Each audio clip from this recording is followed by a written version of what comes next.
from every corner of Africa, welcome to our very first episode of Africa Health Check. This is your home for healthy conversations, and I'm your friend, Faith Okwisa Okwayo. So today we have a very special guest who needs, especially in the healthcare industry, no introduction. But for the benefit of the viewer, we are going to try and introduce him. I don't know if we have enough time. Dr. Gikonyo, karibu. Pleasure. Yes. So I think I'll give you the honor to introduce yourself. First, let me thank you, Faith, for inviting me here. I'm very, very honored. I'm impressed by your establishment. I am Dr. Dan Gikonyo.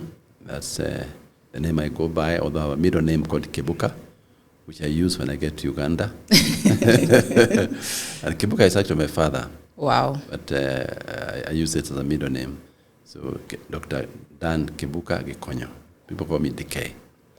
I'm the co-founder and cardiologist at the Karen Hospital. The Karen Hospital is about maybe 15 kilometers from here in Karen suburbs. And as you can see, today is our 20th year since we opened the doors at Karen Hospital. Yes. And we are privileged to be here this time to talk about it, yes, but also to celebrate Karen yes. Hospital 20 years of existence. Okay. Your experience of over 40 years, of course, you've listened to so many heartbeats, probably millions. I don't think we can even quantify. What does the African heart tell you when you meet it? Mm-hmm. Actually, to be specific, it's 50 years. Wow, 50 years of practice. Of practice, because we qualified from the University of Nairobi, I think on the 20-something of August, 1975. So it was actually 50 years this last August. Now we are in our 51st year of practice. Wow. Yes. And as you say, the African heart that we see today is not the same African heart we saw 50 years ago.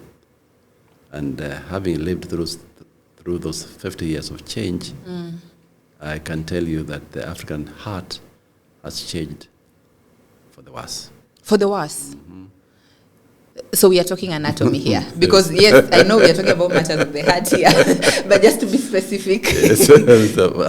Anatomy and disease. Yes. As for other things, the African heart has grown. As you know, we are the children of the revolution of liberation from the colonialists. We are the generation, me in particular, that lived through the Mau Mau in central Kenya, that saw independence in 1963, that went to high school in 1964, that saw the universities opening to all of the new graduates who are now more African than before. So we have seen the African scenario change, both, as I say, politically, health, and socially. Okay. So it's so interesting. I had a script, but when you're coming in, and thank you very much for honoring the invitation, yes. I saw you. We are on 4th floor, right? Yes, 4th floor, yeah. And I kept telling you, the lift is just right there. And I'm signaling, and I'm telling you, take the lift. Yes. And you completely ignored me. Completely. Before you know it, in 1 minute, yes. I thought you were here because of the lift. And everyone is telling me, no, he was taking the stairs. So you took exactly less than a minute to climb 8 flights. But you see, if there's something we have to teach the young people of this generation, is that you must walk to be healthy. If you want to stay healthy, number one, medicine is walking. And one of the things that has changed the African heart for the worse is lack of walking. So whenever you have any opportunity, anywhere, please walk. Aging becomes a major problem to society when your legs age and you can't walk. When you lose the freedom of walking, it's when you realize that you're old. As long as you can walk around, people say you are young. The moment you are not able to walk, the show, the old man, you become an old man. So walking is an indicator of health? Walking is an indicator of health, and it's a way to sustain good health. Mm-hmm. The body learns how to live by walking. I must tell you, if you don't walk, you just stay still, nature thinks you have died. It's true. What? Say that again, because... If you just sit still, you're not walking. Yes. The only way that nature knows you are alive is if you are walking. If you're not moving at all, nature thinks you have died. That means the heart And thinks nature, you're dead. nature will converse with other elements and they'll come and eat you up. Oh yes. If you don't move, if you rest, you rust. And you wear out. You know, if you stay in bed for 2 weeks and I tell you to stand up and walk, you will not be able to walk. Your muscles will atrophy, they will refuse to walk, your joints become stiff. Walking is number one medicine for cardiovascular health. Wow. Yes, Doc, I know I'm here on the other side of the mic, but Yes. I feel like I want to be your student and just start taking notes. In fact, there's the new concept of bad health. Yes. See this chair you are sitting on? Yes. This chair, we call it the new cigarette. Wow. Oh, yes. The chair is the new cigarette. The more you sit, the more you decay, the more you get into bad cardiovascular health. Get out of that chair, wherever you are, keep walking. Even at work, if you can get up and walk around and do your work as you're walking, the better for you. If you can raise your desk where you work, or your computer, so that you are doing it when you are While standing. you'll be healthier in life than those guys who sit. And the more you sit, the more you gain weight. And you go into many of those establishments and find people who sit all the time. The receptionists, they are the heaviest in the establishment. And now, even in Karen Hospital, where I work, with Karen Hospital, we insist, even if you're a receptionist, you stand. And we put the desk high enough for you to talk to people at chest level, so that you can keep walking and keep exercising. That is the way to remain healthy. Wow. And just to circle back, to just cement on Karen, I was there the other time to see you. And Welcome again. the elevator didn't work. Very good. And clearly today, I'm about to be convinced that was by design. Sometimes you do it that way, Yes. to make people do a bit of walking. Because in the hospital, all staff, unless you are accompanying a patient who Yes. is not able to walk, Yes. nobody is allowed to use the elevators. Those are kept there for patients who can't walk, on wheelchairs and others. But for staff, none at Karen Hospital is supposed to use the elevator. If you actually find you there, even if it's at the 4th floor, Yes. please, we ask you come out, Yes. go downstairs, Yes. and walk up. And so the staff know that, so they won't dare. I love how your principles and action. But you know something, and Yes. this is a serious thing. Yes. You know why we do that? It saves on power. That's the real reason. Don't pay so much for electricity. That's the real reason. That's a benefit. Oh, okay. Yeah. So let me invite you to talk about now the looming epidemic. Should I say epidemic or pandemic? Yeah. The silent killer. Hypertension is the number one killer amongst chronic diseases in Kenya, with a rising growth in double digits, and certain areas like Nyeri having prevalence of 23% from That's home, by the way. That is? Home. That's where you come from? Yes. Yes. Yeah. So, how do we emphasize and let the viewer know the importance of getting their blood pressure checked? Yeah. You know, you have said high blood pressure, number one killer. It doesn't come alone. They are quartet. They come in fours. It is the high blood pressure. Mm-hmm. It is the diabetes, the sugar disease. It is the lack of exercise, lack of walking. Mm-hmm. It is the cigarette smoking. Those four, and if you can add a 5, the weight. You want to fight the bad 5 guys. Yeah. Weight, lack of exercise, high blood pressure, diabetes, and smoking. And you said now the seed is the new cigarettes. And they all come together. And that's why I said that we have seen the African heart go from good to bad, because in the last 50 years, we have seen this epidemic, not only of high blood pressure. Alone is dangerous, but not as dangerous as when it comes accompanied by the other 4. Sugar, diabetes, cigarettes, lack of exercise. This combining with high blood pressure and excess body weight is what now gives all the problem. Each of these factors alone is not as dangerous as it sounds. Put them together, then it's a bonfire. And all of them have become more and more in the last 50 years. And those of us who have lived for those 50 years on this earth, we have seen it. I can tell you, I was in medical school in the early 1970s. In those 1970s, we used to talk about something we used to call the average 70 kilogram man. Yes. That's it. Every textbook yes. had a reference to the 70 kg man. He doesn't exist anymore.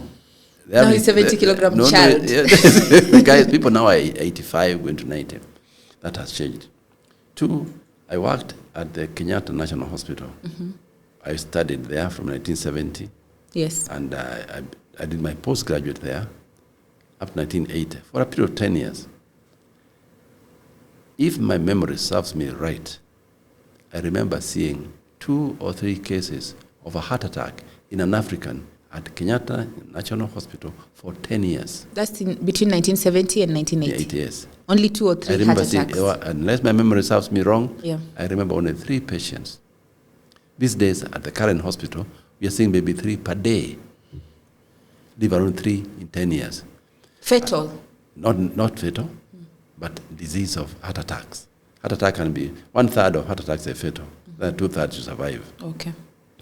It's the increase in the number of people who get heart attacks in this country that's worrying.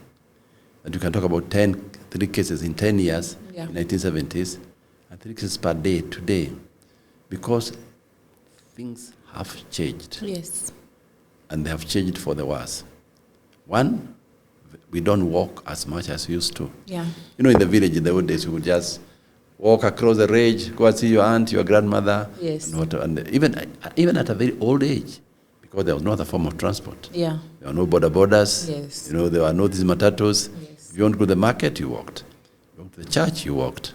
Today, everybody goes to church 1 kilometer, either on a border or on a matatu. So physical exercise has become less. 2, we used to work in the gardens. All of us, you get up in the morning, you go with your djembe to the chamba, you dig, or you pick coffee, or you pick tea, or you milk your cows and carry the milk in a gallon to some place. We are all physically active. Yes. That now, even in the rural areas, that has changed. 1, the chambas have become smaller, so nobody farms that much. 2, if you want to transport anything, transport is available. And 3, we don't have to grow food, you buy them from the supermarket. So physical activity has dwindled. Riding on that loss of physical activity is the excess body weight. The amount of starch we are eating, mainly very refined. You know, in the old days we ate starch, all right, but we ate starch that was complex. Yes. It was the gouaches, the sweet potatoes, it was the domas, the arrowroots, it was the maize that was just boiled and not even fried. Those and the vegetables, we all used to eat a very complex carbohydrate. Today, we eat very refined carbohydrates. It's the unga that's very refined, either in ugali, or in chapati, or in bread, or in uji, all those things that we consume. Yeah. Very highly refined flour. That will make me ask you a question. Yes. What if you must get rid of one thing from the plate of Kenyans? Yes. What is the one thing that must go? I would start with, unfortunately, what we all eat a lot, which is unga. It's the one that's most dangerous. Did I hear ugali? Ugali, uji, chapati, bread. Sometimes these are worse than sugar. You know, we all talk about sugar. When someone has diabetes, don't take sugar, don't put sugar in your tea. That's a teaspoon. Mm-hmm. And then you take a chunk of ugali, which is like 20, 30 teaspoons of sugar. So it is this very refined flour. Like ugali is equivalent to 30 teaspoons of sugar. You are taking a whole chunk of maybe maybe not half a kilo, almost, Yes. at least let's do almost half a Yes. kilo of ugali, it's quite a lot. And that's what we eat. And we don't worry about the starch. We worry about the sugar. Don't add sugar. Sugar is dangerous, but so is a lot of starch. And a lot of starch also comes in alcohol. You know, if those guys who take 3, 4, 5 Taskas every day, or other vinywages that you are made in the village, high carbohydrate also. Yeah. It's a carbohydrate diet that is not chewed. You know, in the old days, any food you ate, you chewed. You chew, yeah. And when you chew, you are telling the mind, the brain, that you are eating. So the brain now prepares the rest of the system to receive food. You know, when you are chewing, the brain tells the stomach, food is coming.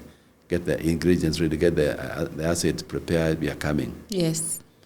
If you don't chew food, just swallow it. Yes.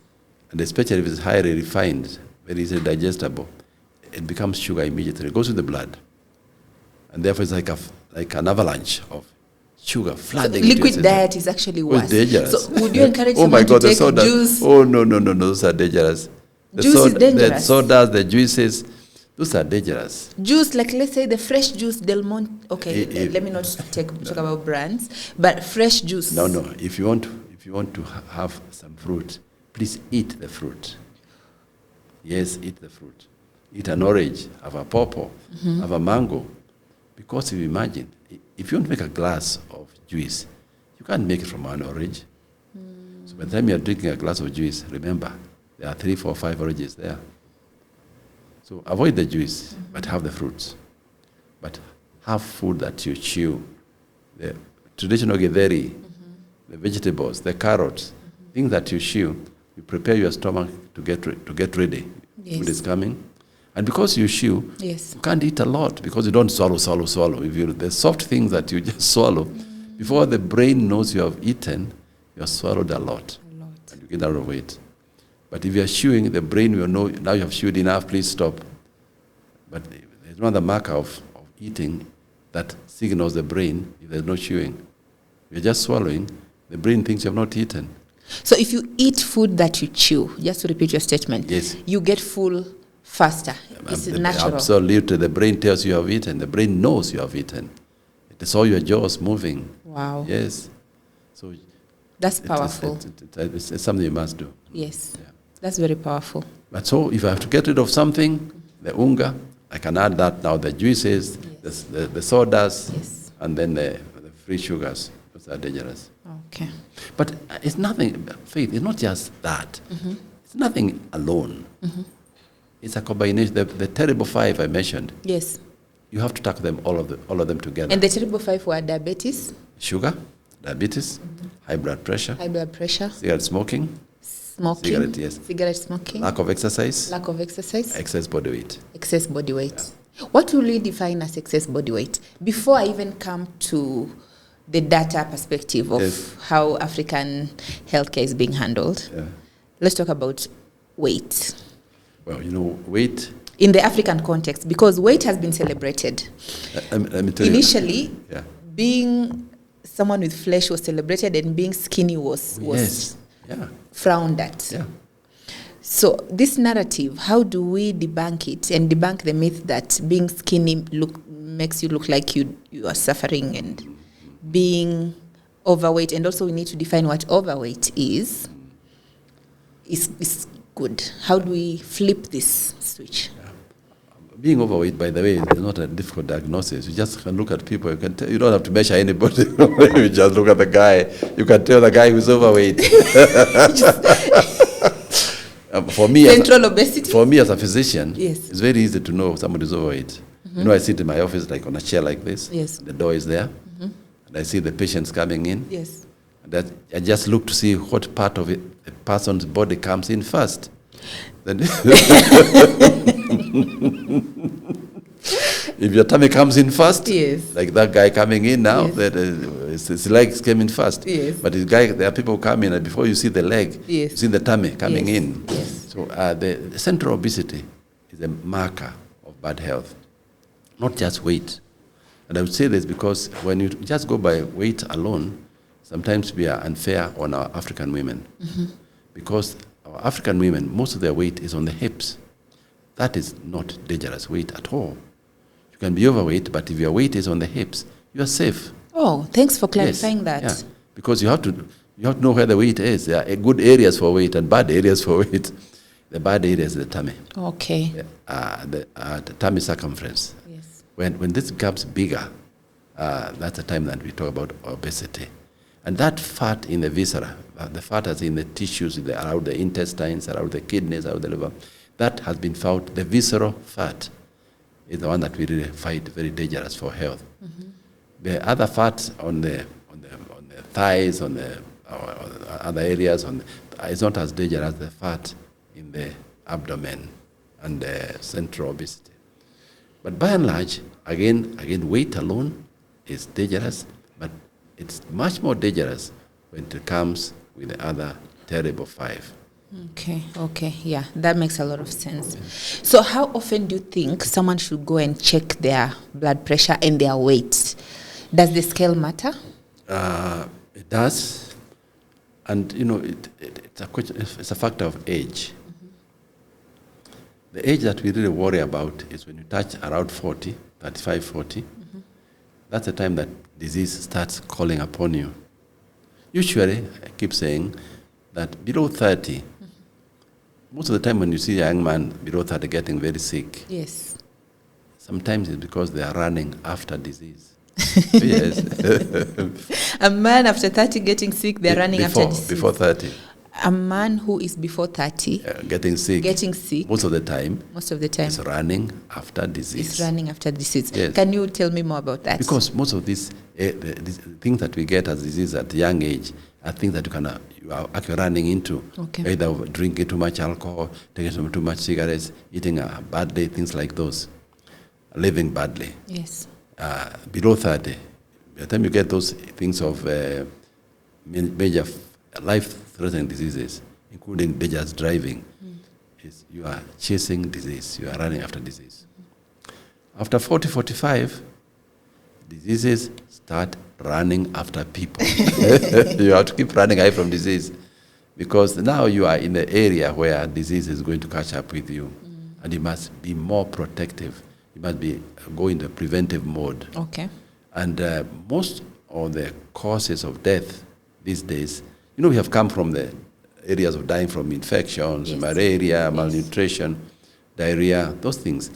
We are no longer dying from those even in Africa. Infectious diseases. It has changed. Mm-hmm. The age of infections is getting less and less, in the sense that you don't hear someone dying from polio. No.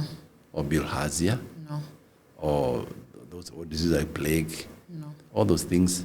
Even HIV now is dwindling. Yes. The infections are dwindling. They become fewer and fewer. And we are not dying from those infections. Yes. And we have conquered these infections, not by default, but by a lot of effort.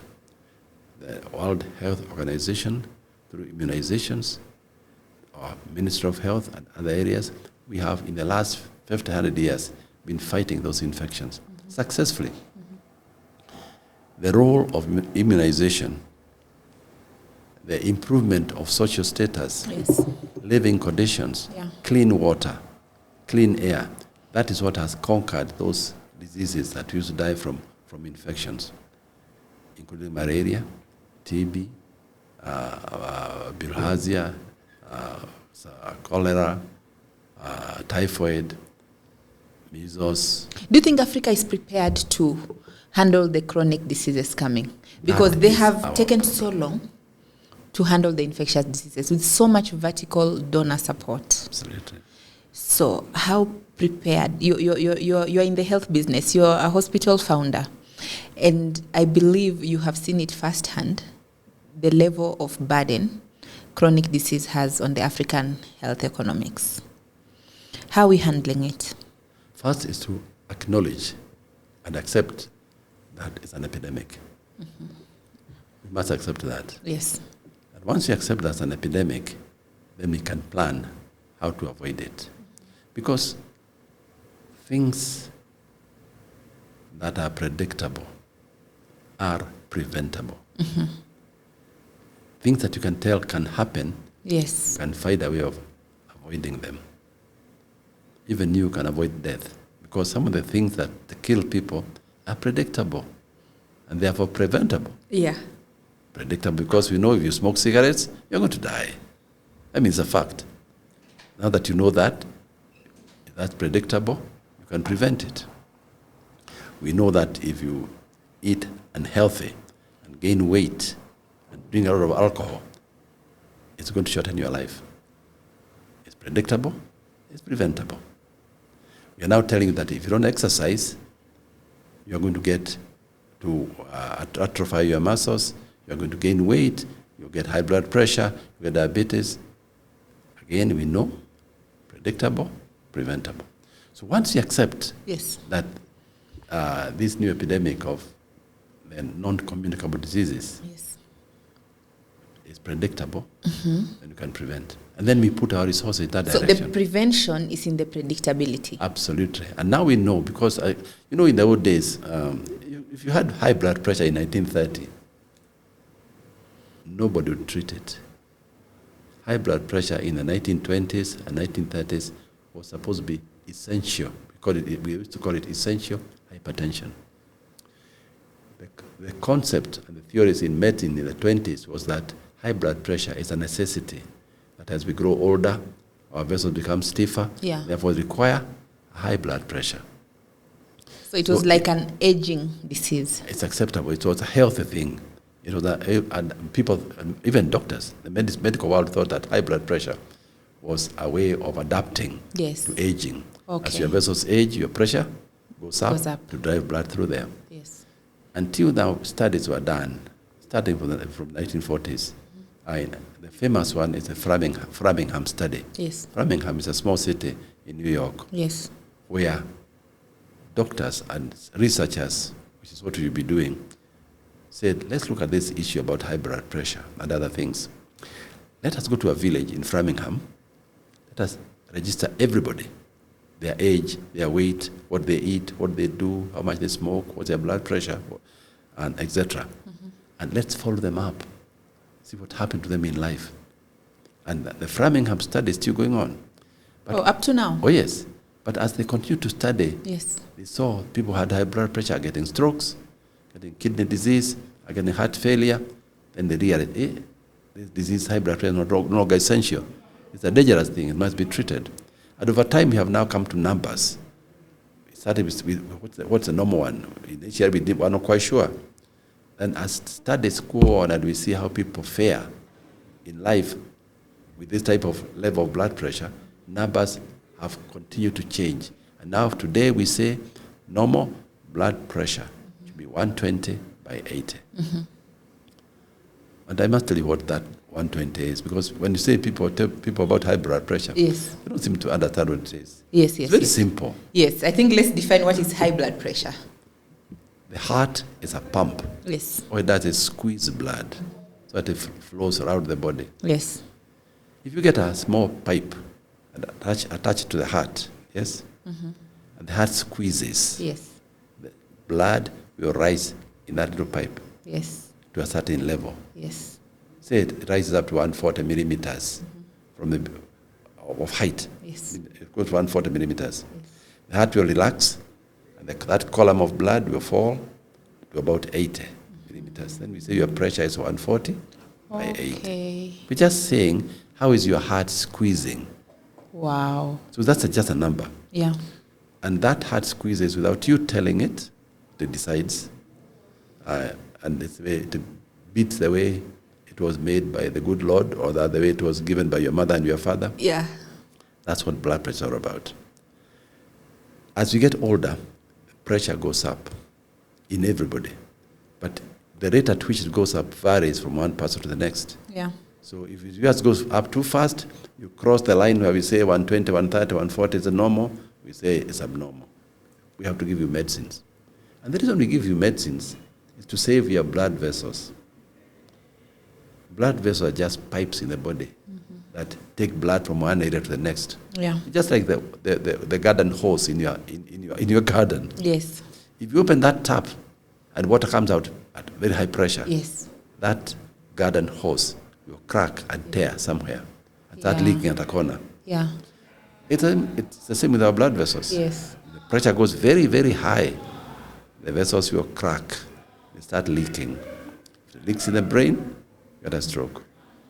Leaks somewhere else. Oh. Yes. That's what a stroke is. Yes. It's just a rupture of a vessel in the brain, and the blood leaks out. One type of stroke. There are many various types. Okay. But this damaged blood vessels is now what causes disease. Yes. Because if your vessels in your heart are damaged, you get a heart attack. If the vessels in your kidney are damaged, you get a kidney failure. So heart health is literally about the health of all the your blood vessels. You are as old as your blood vessels. Wow. Oh, I'm yes. learning. The more they age, the more you age. Wow. Wow. So your blood vessels could age faster than your heart sometimes. And they age faster because the terrible five. The sugar. You expose those blood vessels to high sugars, high blood pressure, cigarette smoking, and we add now cholesterol, which is new to us, because cholesterol in the African context was never an issue. If you went to the villages in the 1950s and measured people's cholesterol, you would not find them with high cholesterol, unless they are the type that, of course, we call familial, that people have abnormal cholesterols because of their genes. Yes. But this one that comes with diet was unheard of in the 50s. You couldn't have high cholesterol in the village. From where? Yeah. You're eating a dairy, you're eating what? You're eating grains all the time, meat and fat and butter and cheese and margarine were unheard of. Yes. Yeah. But the now, ultra-processed now foods. they are now kawaida. That's our danger. Wow. We have adapted too quickly to new lifestyles that were not there before. I like the fact that you referenced the study in New York. Yeah. Let's come home and see, are there studies in Kenya? And if there, what is the sustainability of doing preventative studies in Kenya? And how is that adapted into the guidelines? Have you seen our data working for us? Yes. I think what has happened that initially, when we went to medical school in the 70s, we were trained deliberately. We were being told we are training you to go and work in a district hospital. Yes. You can handle deliveries, you can handle measles, you can handle malnutrition, you can handle acute emergencies like appendicitis. That was the initial training of doctors in the 70s in this country. Training for purposes of running either a health center or a district medical center. And that was what doctors did. They didn't have time for research. There were very few. Oh, okay. Yeah. Luckily now, we have a lot of doctors in various places, universities, other places. And now the culture of research is coming in. Okay. And I'm happy to say that now we have guidelines. We have guidelines for blood pressure, guidelines for sugar. And our societies, the Kenya Cardiac Society, Kenya Diabetic Society, and other societies are now gearing up to do our own guidelines and do our own data. And that data is available. So the current guidelines are informed by foreign data? Informed by foreign informed data. by other international But guidelines? now, luckily, we are reaching a level where we are doing our own guidelines. Okay. And there are many. And I must congratulate my colleagues who are in the universities. Yes. And for what they have done. I used to be in the university one time. Were you a lecturer? Yes, I was a lecturer. I became a lecturer in the University of Nairobi in 1980. Yeah. Yes. I don't know what you were doing that time. I will tell you, I was my parents were not yet married. Because I want to know, you are celebrated as a doctor. We know you very well for handling our president's heart. And you've handled very high level patients.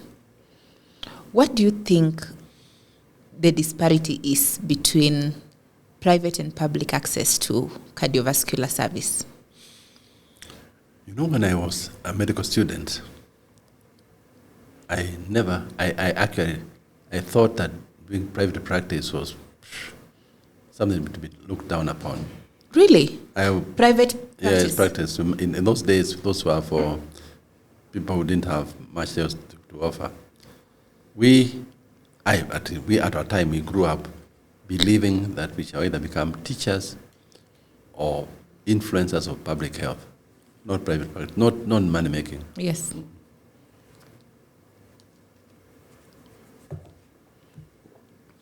Then you can ask me why, how come I am in a private practice? Yeah, because it's a jarring, stark difference, right? Because Completely. I'm looking at it, in the 1980s, public health was like high level. Yes. Private health was frowned upon. What changed? One, many things changed. Mm-hmm. I think even politics changed. And values in people changed.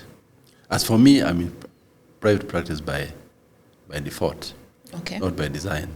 Mhm, okay. Because I can only whisper this to you. Yes. Please tell me. After 1982, whatever that means, I was fired from the university. I don't know what 1982 means to you, but... Yeah. You were fired as a lecturer. I lost my job, yes, in Okay. 1983. So sorry to hear. Sad. But I tried to get back and I couldn't. Anyway, I am now... But although I went into private practice, Faith, let me tell you, we do a lot of teaching at the current hospital. Okay. The current hospital actually is a teaching hospital. Yes. We have many areas of teaching. I think that bag of teaching never left me when I was thrown out of university. I tried to make a little university of our own with my good friend, Dr. Betty Konyo. Yes. We have the same aspirations, we have the same goals, we think the same. We are classmates, we are good friends. And that helps a lot. I mean, a good wife is something. That's your wife? Good wife, yes. I almost said, like, that's not familiar. That is your wife. Yes. A good wife, I think he who finds a good wife Yeah, has finds found a a good treasure. thing. Has found a Yes. treasure. I think I did. So we decided to make current hospital a teaching hospital. As you know, we do have a nursing school. Yes. We offer diplomas for nursing through the Kenya Medical Training College, KMTC, same standards. We do have higher diplomas. Yeah. And we have some higher diplomas that nobody else is doing in this region. One of our pals is higher diploma in cardiology. Okay. Where young chaps, boys and girls who have done clinical medicine, can come and have a 3-year program where we teach them basic To specialize. cardiology to become like cardiology clinical officers. They can do tests like exercise stress tests, ECG, SECOS, and they get a certificate, a diploma at the end of their training at Karen. And we have fed that cadre of staff to many places, to many counties. Yeah, I actually wanted to mention there is the ratio of patient to doctor across the counties is very alarming because there's a county, I will not mention which one, that has a population of over maybe 500,000 adults, but only one physician. So most... That is the biggest mistake we did in medicine. Yes. To devolve health. Health should never have been devolved. Yeah. So you see, most of the patients within the level 4 and level 5 hospitals there can only, if they are lucky, see a specialist clinician. Yeah. So what you're doing, I think I commend, because training more clinicians to specialty medicine will increase And we have trained early detection. We have trained quite a number. Yes. Through our training programs, through the higher diplomas. Because we do a lot of heart surgery, we now have a diploma in something called perfusion. Perfusion, you know, when you want to operate on the heart, sometimes, not all the time, you stop the heart. Yes. If you stop the heart, you have stopped circulation because you have no pump. So you have to have a pump to circulate the blood when the heart is on behalf of the heart. But also, because the blood is not being pushed by the heart to the lung, yes, you have no lung. So we do have what is called a heart-lung machine that takes over the work of the heart and the lung when you're operating on the heart to circulate the blood. So you bypass the heart and the lung, so blood comes out through one vessel, goes to the machine, comes back to the other vessel, and there it peaks. It passes through what you call an oxygenator. Would we say in that moment you are dead? It depends on how you define death. And it's a good point, because that debate has been there for a long time. Is death the time your heart stops? Mm-hmm. If that is the definition of death, yes, you are dead. But now, we take death to be different. Mm-hmm. When your soul leaves. That is a spiritual concept. But now we take the generally accepted definition of death. Yes. Is when the brain stops. Death is when the brain stops. Not the heart. But some areas have different definitions. Some say the heart, some say the brain. Because you could get a new heart, but you cannot get a new brain. For now. But the way AI is going, There could be a brain transplant. Give you a chip that does the work of the brain. Yes. Thank you for bringing up AI, because I want to know. What is the place of AI in precision medicine? And do you think we have enough data as Africa to teach AI models for precision medicine on our genome?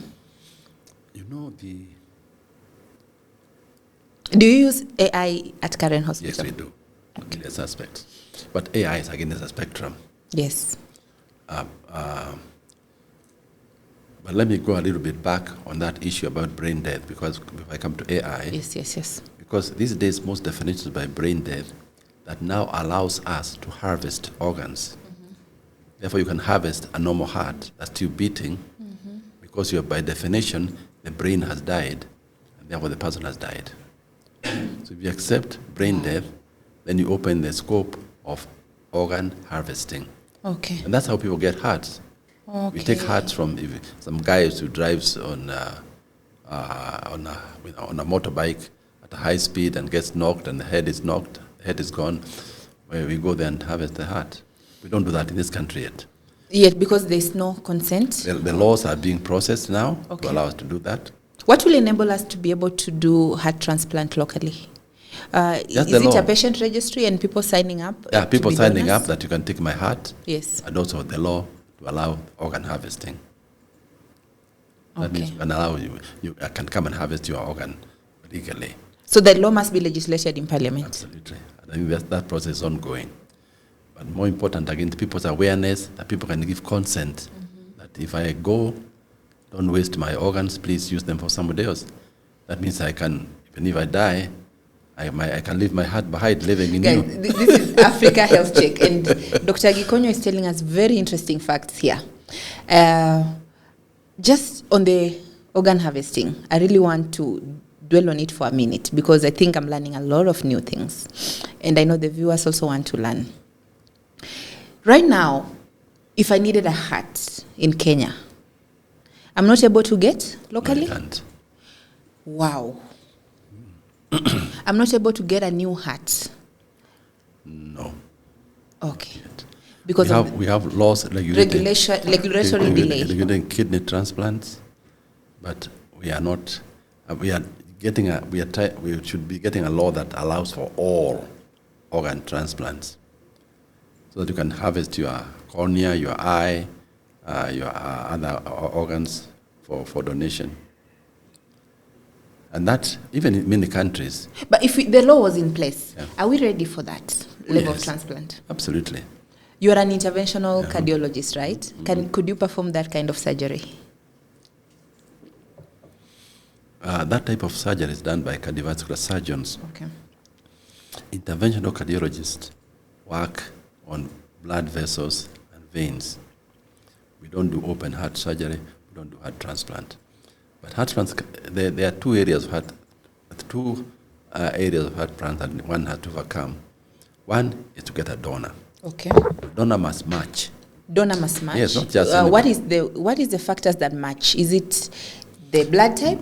Blood groups. Blood group. Match, and also tissue must match. Tissue must match. There are markers in tissue that tell us, even when we do kidney transplant, there are markers we check to see whether you can receive somebody's organ or not. Okay, that's why eligibility is within the lineage. And if the closer you are in the genetically, the more likely you are to match. Okay. But you can still match somebody out there.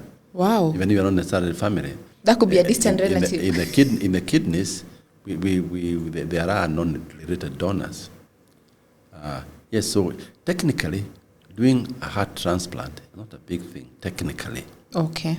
What makes it more difficult is availability of the organs, because even in areas where they do this regularly, like India and other places, there's still that handicap of getting enough donors. On time. One, you must get someone who matches you. Yes. So not every heart comes at your head. Yeah. Number two, they must be living, because again, you must have a state. The heart must be living. Yes, you must have a state when it's still functional.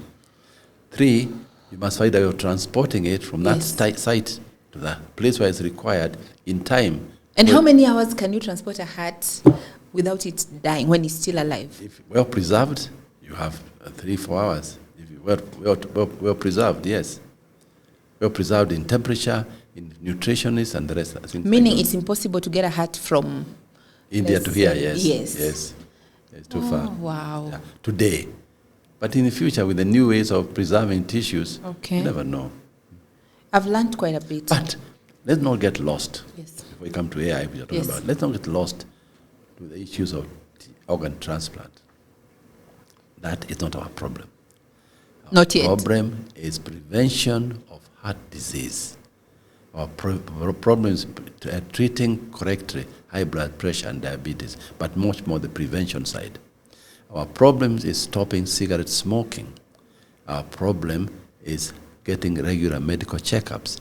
Our problem is physically being active. Our problem is good health, eating the right things. And of course, getting medical checkups regularly. Before we even get to the AI, I have done a lot of medical camps, and there are so many stories we collect from patients. And we realized some patients just wake up dead. Yes. They never knew they had a prior heart condition. So how do we handle this delay in seeking medical attention? How do we handle late diagnosis? And even, I don't know, lack of diagnosis, misdiagnosis, and late diagnosis is a category where there's a lot of prevalence in Africa where people don't think they need to check. There are many people who die suddenly. That's not preventable. Because there are always people who have particular conditions, especially rhythm, heartbeat problem, electrical problem in the heart. Just like you can go into your house and your bulb has blown without a good reason. Yes. Our electrical system that runs the heart can also break down suddenly, without reason. Okay. There are sudden deaths like that. You've seen guys playing football, and they collapse and they die. Yes. Those type of deaths are rare. The commonest are the predictable types. And it's not fair to say, but it has to be said. Some of us people dying with strokes and heart attacks is because we have not had a medical checkup. Okay. It's like driving your car from here to Nyakach. Yes. And it hasn't been serviced. You haven't looked at the tires have enough air, whether you have enough oil. You haven't even looked at the gauge for petrol, and you're driving. Surely, if you don't check those things, the car will stall. So it's very important. At the age of 40, 45, every year, please go have your blood pressure checked. So between the age of 40, from the age of 40 should go onward, every year. Yes. And below? Below, it depends on the, that 40, by the way, is just a guideline. Okay. These days, you can bring it down to 30 because we are getting older much faster. Yeah. Oh, yeah. In the 10s and 20s, even if you didn't get a medical checkup, you're okay. You're unlikely to get some of the conditions that are going to kill you without you knowing. But after 40, high blood pressure and heart disease will kill you without you knowing. That's why it's very important to get a checkup. Because it will be there. High blood pressure does not pain. You don't even know you have it until you get a stroke. Are these tests free? Now you're coming to the to the social health and access to care, access to health for everybody. You know something funny? When we grew up in the 60s and 70s, we had free access to health. So this idea of free access to health is not new. It was there. Yeah. When I grew up in the villages in the 60s, if you got sick, there was a dispensary near you. You went there for free. For free? Yes. 100% free. I mean, I know the ones I used to go to in our village in Hile or Adobe. I know the clinical officer or the medical attendant who used to attend to us, an old man. Actually, the father of Jeremiah Kioni was one of our doctors in the village. And we would go to see him and for no fee at all. Wow. Yes, because most of the health centers those days, in the 50s and 60s, were either government, many of them were missionary. Like the one in my village was by the Presbyterian Church. The Catholics had their system in Mathari and other areas. So health for all was available. What limited health access in the 50s and 60s and early 70s was mobility. Mm-hmm.